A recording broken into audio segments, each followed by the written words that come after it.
Assalamualaikum warahmatullahi wabarakatuh. Alhamdulillah.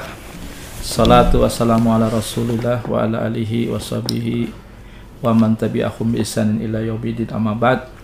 Baik pemirsa Sofyan Sauri Channel dan Rumah Moderasi, kita alhamdulillah melanjutkan kembali wawancara podcast bagaimana kita tidak henti-hentinya mengedukasi masyarakat, memberikan beberapa penerangan ya agar mereka mempunyai sikap lebih egaliter, mempunyai sikap yang tawasud di dalam memahami din agama ini. Alhamdulillah, sekarang saya ketemu dengan Al-Ustadz Muhammad Abid Mu'affan. Ahlan wa sahlan Ustadz. Alhamdulillah ya. Jadi saya akan memperkenalkan beliau dulu ya. Beliau asli dari Malang, termasuk bonek Arema Jiwa Bonek. Arema ya. Jiwa Bonek. Jiwa Bonek, Jawa Timur ya. Terlihat sekali. Beliau ini termasuk penulis buku ya, santri jejak penelusuran santri di penjuru tanah air ya. Beliau ini termasuk Thariqat Safariyah. Jadi Thariqat yang suka jalan-jalan, melayu-melayu, melaku-melaku kemana-mana dan melihat bagaimana dari Aceh sampai Semenanjung Sumatera sampai terakhir di Buton. Ya, di Sulawesi Tenggara kalau tidak salah. Kita akan wawancara terkait pengalaman beliau. Bagaimana nantinya kita simak wawancara kita kali ini.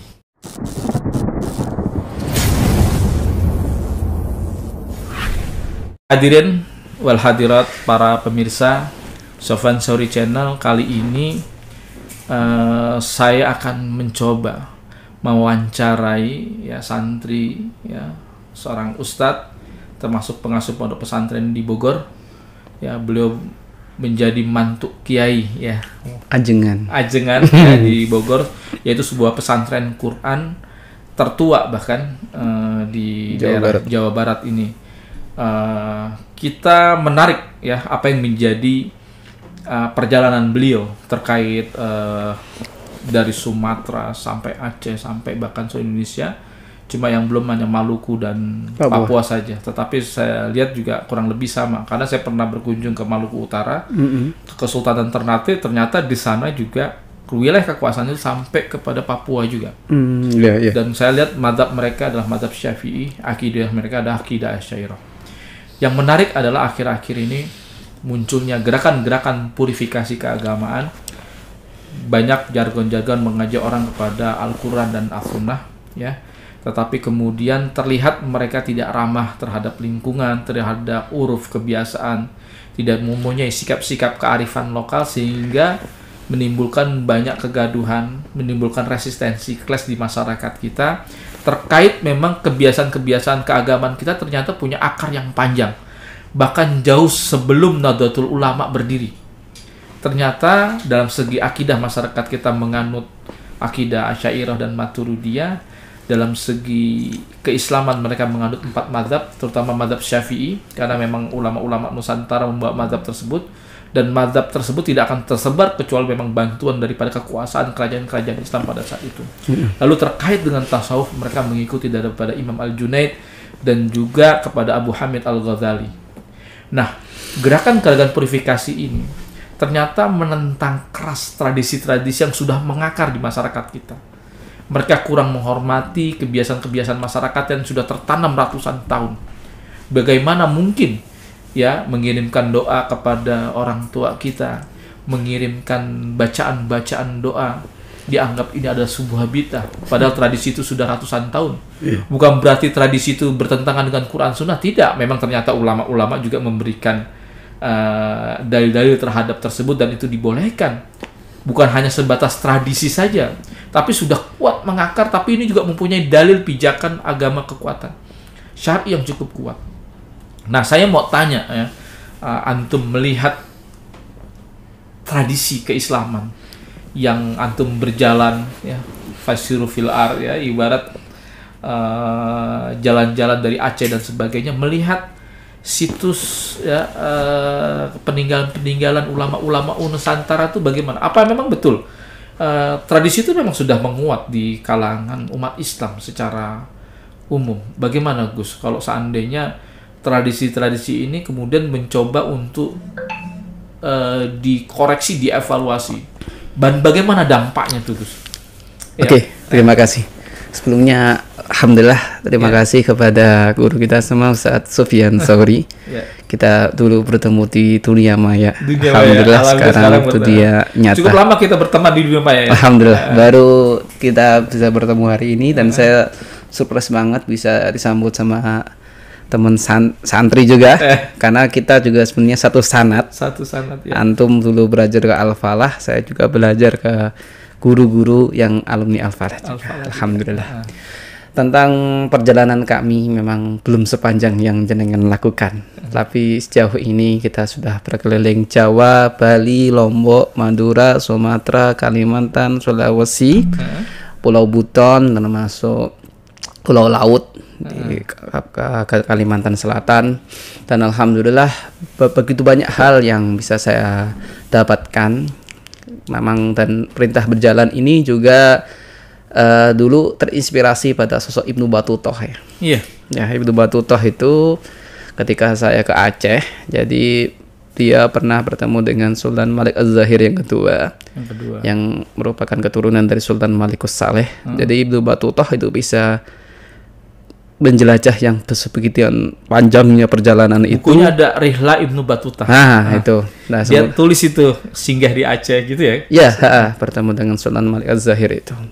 Dan dari situ akhirnya Allah itu membukakan khususnya kepada Al-Fakir ini ilmu kauniyah. Karena ilmu yang terhampar di dunia ini sebenarnya lebih banyak daripada kauliyah. Sebenarnya saya juga ngeri lihat kitab-kitab seperti ini. Tapi alhamdulillah saya bersyukur karena ilmu kauniyah itu juga dijelaskan oleh Allah Subhanahu wa taala dalam surah Ali Imran. Bismillahirrahmanirrahim. Ya ayyuhalladzina inna fi khalqis samawati wal ardi wa ikhtilafil laili wan nahari la ayatil liulil albab. Siapa yang disebut ulul albab ini? Alladzina yadhkurunallaha qiyaman wa qu'udan wa 'ala junubihim wa yatafakkaruna fi khalqis samawati wal ardi. Zikir itu tidak cuma sekedar zikir kita astagfirullahaladzim, tapi zikir itu ingat kepada Allah. Kita ingat ada fenomena ini, ingat ini bahwa ini semua dari Allah Subhanahu wa taala. Termasuk islamisasi yang ada di Indonesia itu saya sadari kita tidak bisa terlepas dari aspek budaya, thaqafah. Tidak bisa terlepas karena saya mendapati dari pengalaman ketika menelusuri ke berbagai tempat, baik ketika kita memosisikan menjadi mayoritas atau di satu saat saya harus menjadi minoritas. Contoh ketika kita ke Bali misalkan, Bali itu kenapa kok Hindunya begitu kuat? Karena memang semenjak lama ya, dari semenjak itu Buddha sudah begitu kuat, bahkan mereka pun ada keturunannya Prabu Airlangga itu sampai menjadi raja di Jawa. Lah kemudian ketika Islam masuk ke Jawa, akhirnya mereka yang tidak menolak Islam, mereka pun akhirnya hijrah ke Bali, termasuk ke Belambangan. Bahkan kita pernah ke Tengger ya, di Tengger sana masih ada desa Ngadiwono itu, yang satu desa Hindu. Ada Islam cuma sedikit banget lah. Terus kemudian di Dieng. Dan menarik, ketika kita memosisikan kita sebagai minoritas, itu kita akan merasakan bagaimana sih nikmatnya sujud. Nikmatnya beribadah. Karena itu kebayang bagaimana ulama-ulama dulu, seperti kita tahu Wali Songo itu berdakwah bisa seperti ini, itu bukan suatu hal yang kebetulan. Mereka itu mendekatannya lewat tasawuf, al-ihsan. Karena bangunan Islam itu bisa terbentuk karena 3 hal kan, iman, Islam, dan ihsan. Nah, pertanyaannya bagaimana Islam yang dikatakan saat itu pernah saya ke Barus ya, Tapanuli Tengah, yang sungguh miris. Sekarang justru kita minoritas di sana. Minoritas. Padahal kuburan itu sudah cukup lama. Bahkan sebenarnya ini teori ini juga dikuatkan oleh Buya Hamka dan Syed Aqib Al-Atos yang dari Malaysia, bahwa sebenarnya Islam sudah masuk ke Indonesia sudah cukup lama. Bahkan di ahli sahabat, dan itu terbukti ketika saya ke Barus, saya naik ke atas bukit sana, itu ada situ Islam tertua. Cuma itu ya? Memang saat itu pola Islam hanya sekedar dakwah keliling gitu aja. Dan saat itu memang karena kita masih menghadapi kerajaan Hindu terbesar Majapahit, kerajaan Buddha terbesar Sriwijaya. Saya pernah ke Muara Takus ya di Riau sana, misalkan peninggalan Sriwijaya. Dan saat itu masih ada animisme, dinamisme. Maka masih belum. Dan era Islam itu baru secara masif itu ketika Wali Songo khususnya di Jawa ya. Karena nanti dari dai-dai Wali Songo juga menyebar. Ada yang sampai ke Palembang, ada yang kemudian dikirim ke Kalimantan, ada yang dikirim ke Maluku. Memang Wali Songo makamnya di Jawa, tapi persebaran Islam model dakwah beliau yang rahmatul alamin itu bisa tersebar sampai penjuru Indonesia. Dan pendekatan aspek budaya. Contoh kecil ketika kita ke Kudus ya. Kudus itu kita kenal dengan nama Sunan Kudus. Kearifan lokal yang ditanamkan Sunan Kudus itu membekas sampai sekarang. Bahkan ada istilahnya Gus Jigang. Jadi ulama-ulama dulu bahkan sampai sekarang ya, kiai itu disebut kiai kalau alim dia bisa menyederhanakan apa yang sulit menjadi yang sangat mudah. Contoh Gus Bah lah sekarang. Nah, Sunan Kudus juga demikian. Bagaimana menanamkan Islam kepada orang Kudus yang saat itu masih banyak Hindu Budanya. Oke lah, kemudian beliau membangun masjid, tapi masjidnya pun sampingnya ada bentuk menara. Menara. Dan menanamkan filosofi dari Gus Jigang. Bagus ngaji dagang. Bagus akhlaknya, pinter ngajinya, cekatan dagangnya. Coba makanya sekitar di di sekitar makam Kudus, makam Sunan Kudus dan masuk makam Wali Songo itu hidup. 3 hal tadi hidup. Dan yang menarik, ketika kita memang disyariatkan dalam menyembelih kurban, ada 4, misalkan sapi, kerbau, termasuk unta. Tapi ketika melihat fenomena di kita bahwa sapi itu bahkan sampai sekarang di India pun begitu dimuliakan, bahkan sampai disembah sampai di itu. Maka akhirnya Sunan Kudus dengan kearifannya beliau menghimbau kepada orang-orang Kudus jangan jangan menyembelih sapi. Terus yang sebenarnya apa? Kerbau. Maka sampai sekarang kalau saya menikmati soto Kudus yang asli itu pakai soto kerbau. Kerbau, bukan sapi. Bukan sapi. Karena mereka tidak ingin menyinggung. Nah itu tadi. Dan banyak sekali bagaimana pola Islamisasi itu bisa masuk. Lah, ketika saya katakan tadi, saya masuk ke Bali. Bagaimana di Bali itu masjid itu dibatasi betul. Masjid dibatasi. Yang sulit di Bali itu bikin 2 hal, masjid sama kuburan. Termasuk ketika saya masuk ke daerah minoritas di Tengger, termasuk ketika saya coba melewati Poso dan lain-lain, itu kita merasakan. Makanya saya lihat teman-teman yang ekstremis itu, kalau dalam bahasa Jawa ini tadi saya katakan, kopi dulu ini kurang atoh, jalannya kurang jauh, ngopinya kurang kental. Jadi diskusinya, ngajinya belum dalam.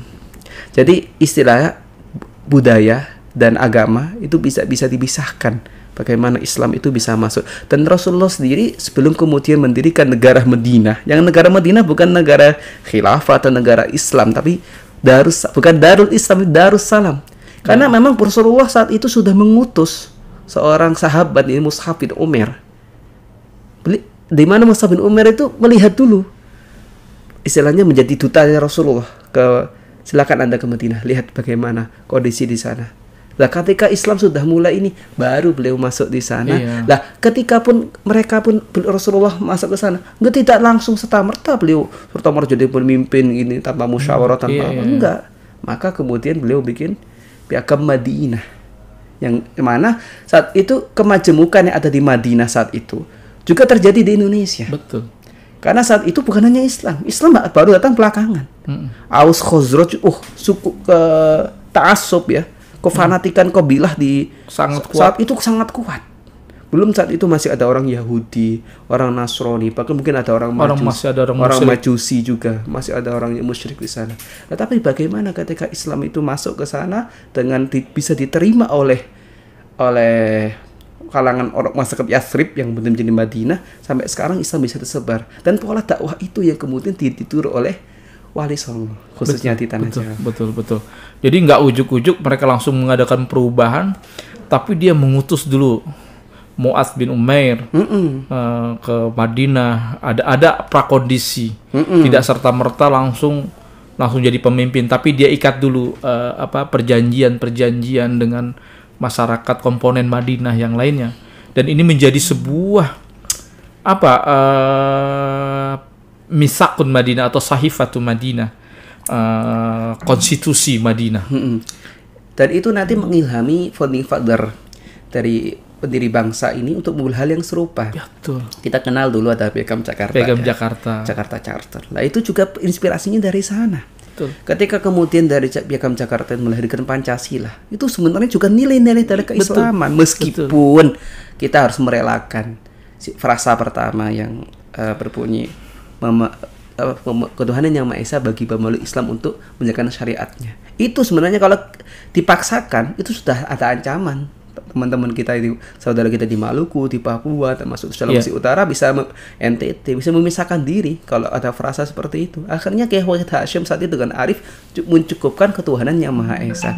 Sekarang kita beda aja Pancasila dengan Islam dengan sisi dalil ya. Karena kan sekarang orang dalilnya mana gitu. Iya. Jawab aja, minta berapa? Berapa gitu ya. Loh, kalau nggak tahu ya udah fasalu alat zikri in kuntum la ta'lamun. Jadi sebetulnya sebelum Nahdlatul Ulama datang berdiri di era Kiai Haji Hasyim Asy'ari pada tahun 1926-28 pada saat itu. Jadi tradisi-tradisi keaswajaan itu memang yang antum amati dari sejak Aceh sampai itu sudah mengakar kuat. Benar, betul yang jenengan katakan. Contoh kecil ketika saya ke Sumatera Barat. Di sana ada sosok yang saya teliti namanya Syekh Abdurrahman bin Abdullah. Syekh Abdurrahman lahir tahun 1777. NU baru berdiri tahun 26 kan. Iya. Wafatnya 1899. Panjang sekali usianya. Dan luar biasa nanti cucu beliau menjadi pendampingnya Bung Karno. Siapa? Bung Hatta. Bung Hatta. Lah, saya lihat kita kan kajiannya bisa kajian salah satu kajian filologi ya. Kemudian kita melihat sejarah seperti itu kajian filologi. Ketika saya membaca naskah dari sanad Al-Quran, kebetulan saya intensnya di sanad Al-Quran untuk munduannya ini. Jadi ketika saya ke Batu Hampar namanya di makam beliau itu sampingnya ada perpustakaan menjelaskan tentang riwayat manuskripnya. Itu menariknya. Beliau di sanad itu beliau belajar langsung kepada Said Ahmad Ramadan Al-Marzuki. Di mana Said Ahmad Ramadan Al-Marzuki itu adalah muallif dari Akhiratul Awam Nadhimutil ka Ahmadul Marzuki Mayyata milis sadiqil masduki. Sama itu Aqidatul Awami bin wajibin fid dini fit tamam. Itu baru contoh ketika masa 1700-an. Masa sebelumnya sama. Sebenarnya kalau kita sampean bisa belajar banyak ke Ahmad Baso ya. Itu banyak. Berarti naskah-naskah Wali Songo yang sebagian besar sekarang sudah dibawa ke Leiden, sudah dibawa ke Inggris. Itu mereka juga bagian yang katakan tadi. Jadi peninggalan Wali Songo banyak ya? Banyak. Jadi ini yang kemudian salah satu hal yang menyebabkan kita itu kepaten ober bahasanya Habib Lutfi, kehilangan sejarah itu karena kita tidak mau membaca turos. Kita tidak mau membaca lagi naskah-naskah ulama-ulama kita itu seperti apa. Makanya Gus, di kalangan kelompok gerakan purifikasi keagamaan ini, kelompok-kelompok Wahabi ini, dia mengatakan ini cerita fiktif Wali Songo nih. Kami nggak ketemu kitab-kitabnya, karangan-karangannya apa. Kita nggak pernah dengar. Wah, ini nggak dapet apa memang belum apa, bukannya nggak tahu, nggak dia dapatkan, tapi memang dia belum pernah baca kali. Selain belum pernah dibaca, kita sudah mulai dibutakan sejarahnya. Iya. Jadi ketika penjajah Barat ya masuk mulai Portugis ya tahun 1511, kemudian Spanyol 1512, Belanda 1596, Inggris 1811, sampai ke Jepang 42. Itu sengaja kita memang sengaja dihilangkan. Dikikis sejarah kita tuh dikikis. Iya. Jadi putus mata rantai dulu misalkan aksara Pegon, Hono Coroko, kemudian masuk Islam kita rubah kearifannya dengan menuliskan Pegon. Iya. Kan adanya Pegon. Pegon kemudian diganti dengan Latin. Akhirnya kita semakin hilang. Kita jangankan membaca naskah yang Hono Coroko. Naskah Pegon saja itu kalau nggak ada pesantren itu sangat berbahaya. Iya. Itu tapi masih ada Gus. Di Aceh itu huruf Latin pasti di bawahnya huruf Pegon. Iya. Itu memang aksara Melayu. Pegon Jawi karena itu. Kayak sekarang Nusantara ya sekarang rame menjadi ibu kota. Itu memang Nusantara itu kalau memang kita kembalikan kepada sejarahnya Gajah Mada kan mencakupi Patani, Filipina, Brunei gitu. Malaysia. Jadi dulu kita satu rumpun dan ketika di Makkah pun mereka juga belajar akidah Asy'ariyah dan mereka belajar seperti itu. Dan salah satu jasa besar ulama-ulama Nusantara itu adalah mereka membawa naskah-naskah ulama timur yang pure, yang belum ada tahrif ya, itu ke Indonesia, kemudian dikaji di pesan-pesan sampai sekarang, bahkan kemudian disyarahi kitab-kitab tersebut. Makanya ketika ada tahrif, penyimpangan, pembajakan, mungkin juga modelis juga di itu ketahuan gitu. Saya lihat gitu terkait dengan Ar-Rahmanu 'alal 'arsy istawa dan sebagainya, terkait dengan istiqra atau isti'la gitu, istaula gitu dan sebagainya, ternyata itu juga mengalami tahrif. Untung ulama-ulama Nusantara masih megang naskah. Jadi ketika Wahabi masuk untuk yang pertama itu kan kacaunya luar biasa saat itu, Muhammad bin Wahab yang bersekutu dengan Muhammad bin Saud ya. Dan kemudian akhirnya saat itu oke lah, Turki punya jasa besar, peninggalan Rasulullah, rambutnya atau apanya memang banyak dibawa ke Turki. Tapi kitab-kitabnya ulama Nusantara. Dan yang luar biasa, saya itu salut dengan banyak orang ulama Nusantara itu yang ajam tapi bisa bikin kitab yang bisa membuat takjub ulama-ulama yang di Timur Tengah. Contoh kecil, ada Syekh Ihsan Anjam-Besi. Saya kaget itu ketika kita Sirajut Thalibin ditulis Ahmad Zaini Dahlan, jauh banget. Ahmad Zaini Dahlan itu yang menjadi inspirasi, kemudian Muhammad Darwis yang mendirikan Muhammadiyah itu berubah namanya menjadi Ahmad Dahlan Wakila oleh Said Bakri Syato ya, pengarangnya Thalibin ini. Lah, Sirajut Thalibin pengarangnya Syekh Ihsan Jambas. Ada namanya Faidul Barakat fi Sabil Qiraat, itu karyanya Ki Arwani. Ada namanya Halal Musamarah fi Aulia Asyrah ya, karya Kiai Fadli Senori. Itu 3 orang itu bisa mungkin kitab berbahasa Arab tanpa harus belajar ke Arab. Makanya saya lihat di At-Tirmidzi talamidah, murid-murid daripada Syekh Mahfud At-Tarmasi itu adalah Syekh Ihsan Jambas. Dan kemungkinan katanya dia sempat pergi ke Mekah gitu. Tapi ada mengatakan dia nggak pernah sampai ke luar. Masih simpang siur ya. Sejarah itu. Tapi mensyarah kitab itu orang luar salut itu. Iya. Dan itulah tasalsul sanad kita yang bisa bersambung sampai kepada Rasulullah itu lewat seperti itu. Syekh Mahfud At-Tirmidzi, Said Bakri Syato, kemudian mereka itu bisa kenal sampai sekarang karena apa? Karya-karyanya. Bukan karena pinter pidatonya, bukan karena banyak followernya, tapi bukan karena besarnya pondoknya, tapi karena karyanya. Sampai saya ada cerita, jadi Syekh Zubair, ayahanda daripada Maimun Zubair itu datang ke Syekh Ihsan Jambas itu di Kediri. Diajaklah pakai bahasa Arab. Apa jawaban dia? Nggak usah ngomong bahasa Arab. Saya nggak terlalu ini gitu. Walaupun saya bisa nulis bahasa Arab, tapi nggak usah ngomong bahasa saya. Akhirnya ya artinya gitu. Itu kalau kata Mbah Maimun, orang nggak patek bahasa Arab. Saya bilang kalau mau coba bahasa Arab, babu-babu kita yang kerja di Arab juga pandai-pandai. Tapi coba suruh nulis bahasa Arab, itu kan harus kaidah nahunya, sorofnya itu harus. Bahkan yang membuat kita bangga menjadi ulama, menjadi orang Indonesia. Orang Indonesia itu dari sisi fasihah lidah itu kalau ngaji bisa ngalahin orang Arab. Berapa banyak Ustaz Muammar Zainal Asyikin bisa menjuarai MTQ sampai bisa masuk ke dalam Ka'bah. Bagaimana beliau bisa bikin kitab sepatu Sirajut Thalibin itu saking membuat takjub Raja Faruk saat itu. Raja Faruk sampai beliau diminta untuk ngajar di Azhar, tapi beliau dengan semangat nasionalisme beliau memilih tinggal di Indonesia. Seperti itu. Makanya teman-teman yang kami hormati, kita gali sejarah sirah Nabawi itu penting. Tapi bagaimana sirahnya ulama-ulama yang di Indonesia itu harus dikaji. Bagaimana mereka menanamkan Islam, ya, menanamkan Islam yang ada di Indonesia itu sangat sulit. Butuh proses yang sangat panjang saat itu. Sampai kemudian oleh Wali Songo, dan kita tinggal menikmati.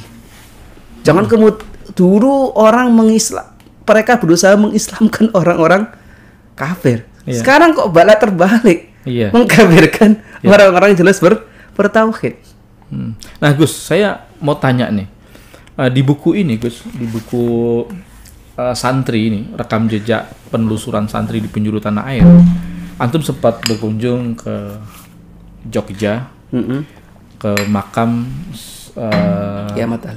Kiai Haji Ahmad Dahlan, dan bahkan antum mengirimkan Fatihah di sana. Gitu. Nah, saya mendapatkan kayak kitab-kitab, pernah Pak Menejem Ali, dia Ustadz filologi juga yang antum sebutkan tadi. Beliau sempat membaca ada manuskrip tentang kitab Ngaqaid. Jadi kalau orang Jawa bilang tuh kalau ain tuh aqaid, ngomongnya Ngaqaid. Jadi alamin dia baca ngalamin. Gitu. Ternyata di kitab itu dia berakidah Asy'ariyah. Iya. Sekarang kalau kita lihat memang masih Gus. Di sekolah anak saya ada 2 orang di Muhammadiyah. Itu kitab PAI-nya itu ada ilmu kalam, memang masih ada. Tapi sekarang sepertinya wallahualam kita nggak tahu. Ya terjadi kalau saya ikut di grup-grup Tarjih Muhammadiyah, kayaknya seperti banyak didominasi oleh Wahabi, gitu, yang cenderung mujassimah, cenderung ya makna zahir lah. Sampai ada istilah wahana. Dulu bahkan kitab-kitab fikih yang dikeluarkan oleh Kiai Haji Ahmad Dahlan itu juga Syafi'i, pure Syafi'i. Entah wa'alam terjadi perubahan, mereka menjadi majelis tarjih saat ini, walaupun mereka nggak anti madzhab.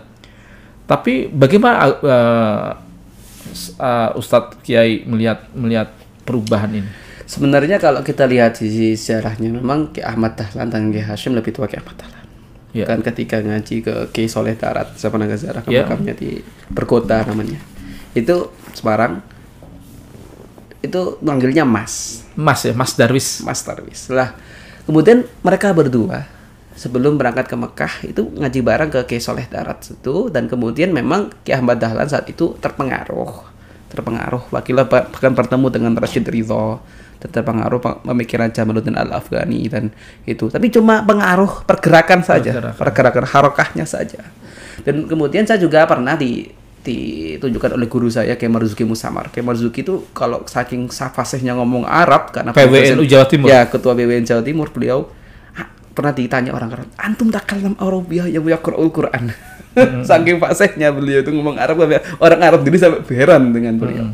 Itu pernah saya ditunjukkan dokumen majelis tarjih yang lama, termasuk fikih Muhammadiyah yang pernah diterbitkan oleh Muhammadiyah, dan sama pakai sayyidina ya, pakai kunut ya, tahiyatnya ya pakai itu, dan secara amaliyah udah pure 100%. Dan memang kemudian dalam seiring berjalan waktu, jadi mulai perubahan terjadi itu ketika masa, mohon maaf, Kiai Mas Mansur. Kiai Mas Mansur sebenarnya masih sepupu, masih saudara dengan Kiai Hasan Kipo. Kiai Hasan Kipo itu ketua PBNU Surabaya yang pertama, Rais Akbarnya, sebenarnya kalau Rais Am istilah kepentingan Mbah Hasyim itu Mbah Hasyim Asy'ari. Kiai Hasan Kipo itu pedagang, beliau itu masih kerabatan dengan Kiai Mas Mansur. Lah mulai masa Kiai Mas Mansur itu mulai berubah. Karena beliau langsung mendalami pembaruan itu langsung di Mesir. Kalau Kiai Ahmad Dahlan hanya pengaruhnya saja, hanya harokahnya saja pembaruan. Tapi Kiai Mas Mansur datang ke sana lah, pulang dari sana mulailah terjadi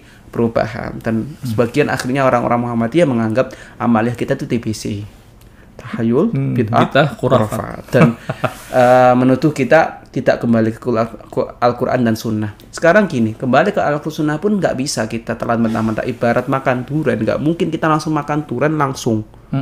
Kan harus dikupas dulu, dibersihin dulu, kalau perlu isinya dibuang dulu. Itu seperti itulah ilmu kita yang bersanad dan kemudian bermadhab seperti itu. Kenapa sih kita bermadhab dengan Imam Syafi'i? Imam Syafi'i itu secara nasab beliau masih Quraisy. Secara silsilah keilmuan nyambung semua. Karena misalkan beliau berguru ke Imam Malik berguru ke Nafi' Maula Ibnu Umar, Imam Nafi' berguru ke Abdullah bin Umar, kepada Rasulullah. Jadi jangan katakan kita bermadzhab itu tidak kembali ke Quran dan Sunnah. Betul. Disamain aja terlalu jauh. Ya ibarat kita juga mau naik ke atas tangga. Gak mungkin kita langsung naik terbang. Langsung turun. Nggak bisa. Harus ada tangga. Tangga itu yang senat. Makanya Abdullah Mubarak, seorang tabi'in terkemuka, itu pernah mengatakan, dan ini menjadi renungan bagi kita semua. Al-isnadu minatin, laulat isnad laqala man syaa ma syaa. Sanad ini bagian dari agama. Tanpa sanad orang akan ngomong semuanya, bertindak seenaknya, dalam bahasa Jawanya saudeliti. Insyaallah. Seperti itu. Makanya teman-teman, ayolah kita ngaji lagi. Iya. Sekarang ngaji sudah tidak terbatas lagi, tidak harus di pesantren. Tapi ngaji pun sekali lagi harus bersanad. Bersanad ya, Gus ya. Ya, bukan hanya sekedar sanad tulisan ya, betul. Tapi benar-benar sanadnya secara amaliyah tadi permadhab, kemudian mereka Asy'ariyah Maturidiyah yang sudah mutafaqan alaih ya menurut ulama-ulama seperti itu. Ya, Masya Allah. Alhamdulillah bincang-bincang kita dengan Muhammad Abid Mu'afan. Beliau pengen rasanya kita kapan silaturahmi lagi Gus, kita banyak bahas. Ini pengenalan kita sedikit membedah daripada tulisan beliau, rekam jejak penelusuran santri di penjuru tanah air. Ternyata perkembangan mazhab baik akidah, kemudian baik fikih maupun tasawuf cukup mapan dan kuat di Indonesia ini. Sulit rasanya bagi para pendatang yang baru kemarin kemudian ingin merubah segalanya, dan pasti akan menimbulkan clash di mana-mana, dan kita nggak tahu sampai kapan hal itu terjadi, dan mudah-mudahan juga sampai terjadi hal yang tidak kita inginkan. Tapi setidaknya mereka jauh harus lebih bijak melihat tradisi-tradisi keagamaan. Iya, karena teknologi dakwah itu kan ada 3. Betul. Ud'u ila sabil rabbika bil hikmah. Rasulullah sendiri mengajarkan hikmahnya beliau mulai dari awal beliau lahir sampai usia 40 itu berhikmah. Iya. Mau'idul hasanah di usia 40. Ketika masuk Iqra bismi rabbika baru mau'idul hasanah. Betul. Baru wa anzir ashiratakal aqrabin. Beliau baru mau wajadilhum billati, tapi hiya ahsan. Iya. Harus tetap dengan hasan. Makanya kemudian dulu Bunda Aisyah, Rasulullah itu pernah ingin mengubah pintu Ka'bah. Beliau mengatakan, ya Aisyah, laula anna qaumuki hadisun ahdun bi jahiliyah lahadamtul Ka'bah bibaini wa ja'aluha bibaini. Ya Aisyah, kalau saja kaum engkau baru keluar daripada masa jahiliyah, artinya mereka baru masuk Islam, keluar dari kejahilian kemusyrikan, lahadamtul Ka'bah, sungguh aku akan menghancurkan Ka'bah wajah Allah, dan aku akan merenovasi pintu Ka'bah dengan 2 pintunya, dia akan pindahkan.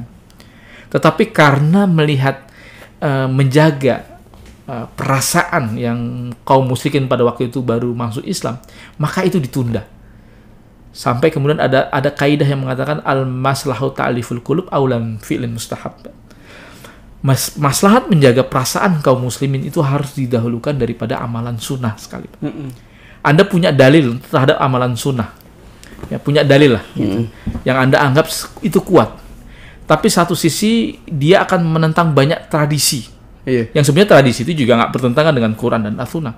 Maka Anda boleh menundanya, ya, menunda amalan-amalan sunnah tersebut. Demi apa? Demi memang mempersiapkan. Dakwah itu berproses, dia tidak langsung instan dan sebagainya. Bahkan termasuk ketika kenapa haji itu diakhirkan, itu ada hikmahnya. Iya. Bayangkan kalau orang kita langsung suruh haji, membayangkan saat itu harus mengelilingi Ka'bah, Mas patung-patung di mana? Patung-patung loh. Ini gimana ini? Kok sama aja dengan kita keliling gunung apa itu di Yogyakarta itu. Lah, termasuk yang kearifan lokal kita, meskipun karena kita pendatang, kita merasa bahwa ada pendahulu kita. Makanya di situ Borobudur kita melihat itu, wah kok bisa ya, di tengah mayoritas umat Islam kok masih bisa berdiri megah seperti itu. Nggak dirusak dan nggak dirusak sama sekali. Betul. Alhamdulillah, Masya Allah. Ini dialog. Jadi ibarat makan ya, maaf terakhir. Ibarat makan, kan nggak mungkin bayi itu, saya punya bayi, saya baru jadi papa baru belum sebulan nih. Masa bayi saya masih ASI, langsung dikasih nasi. Wah, bisa muntah dia. Bahkan lambung dia belum kuat. Jadi semua berproses ya Gus. Semua butuh proses. Dakwah juga perlu sikap-sikap yang bijak, tidak merusak, tidak apalah gitu, kemudian sampai menyinggung, bahkan sampai menimbulkan kegaduhan di tengah masyarakat gitu. Baik, demikian pemirsa, sekarang sudah azan sholat zuhur. Kita berhenti, kapan waktu kita akan lanjutkan dialog-dialog seperti ini. Demikian dari saya, kurang lebihnya mohon maaf. Billahi taufik wal hidayah. Wassalamualaikum warahmatullahi wabarakatuh. Waalaikumsalam warahmatullahi wabarakatuh.